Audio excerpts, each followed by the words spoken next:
ನಾಡಿನ ಜನತೆಗೆ ಗೌರಿ ಗಣೇಶ ಹಬ್ಬದ ಶುಭಾಶಯಗಳು.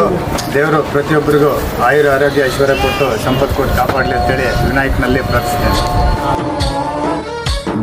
ಗಣನಾಯಕಾಯ ಗಣದೈವತಾಯ ಗಣಾಧ್ಯಕ್ಷಾಯ ಧೀಮಹಿ ಗುಣಶರೀರಾಯ ಗುಣಮಂಡಿತಾಯ ಗುಣೇಶಾನಾಯ ಧೀಮಹಿ ಗುಣಾತೀತಾಯ ಗುಣಾಧೀಶಾಯ ಗುಣಪ್ರವಿಷ್ಟಾಯ ಧೀಮಹಿ एकदन्ताय वक्रतुण्डाय गौरीतनयाय धीमहि गजेशानाय भालचन्द्राय श्रीगणेशाय धीमहि